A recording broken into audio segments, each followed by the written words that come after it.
तुमच्या पोटऱ्यांना जर गोळे येत आहेत, तुमच्या तळपायामध्ये जर वेदना होत आहे, तुम्ही ॲलोपॅथीचे सगळे ट्रीटमेंट करून थकले असाल, तर आज मी तुम्हाला एक सुंदर उपाय सांगतो, हर्बल उपाय सांगतो, तो करून बघा. 100% तुमच्या पोटऱ्यांमध्ये येणारे गोळे किंवा तुमच्या पायांमध्ये होणारे वेदना, तुम्हाला सायटिकाचा त्रास किंवा तुम्हाला तळपायामध्ये जी वेदना होत आहे हे कमी होऊन जाईल. सर्वप्रथम तुम्हाला इप्सम सॉल्ट या सॉल्टचा वापर करायचा आहे. अतिशय सोपा असा उपाय आहे. तुम्हाला रोज रात्री काय करायचं आहे, एक बकेट भर पाणी गरम करायचं आहे. त्या पाण्यामध्ये तुम्हाला 4 ते 5 चमचे इप्सम सॉल्ट टाकायचं आहे. या इप्सम सॉल्टचं व्यवस्थित पद्धतीने तुम्हाला पाण्यामध्ये मिश्रण करून रोज 15 ते 20 मिनिटं त्या गरम पाण्यामध्ये पाय बुडून बसायचं आहे, पाय ठेवून बसायचं आहे.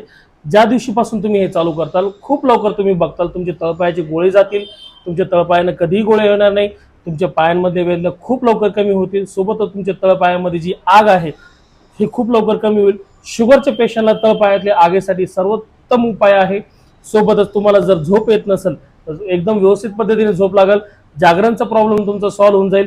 तुम्हाला स्ट्रेस असेल, ताण असेल, तणाव असेल, तोही तुमचा बरा होईल.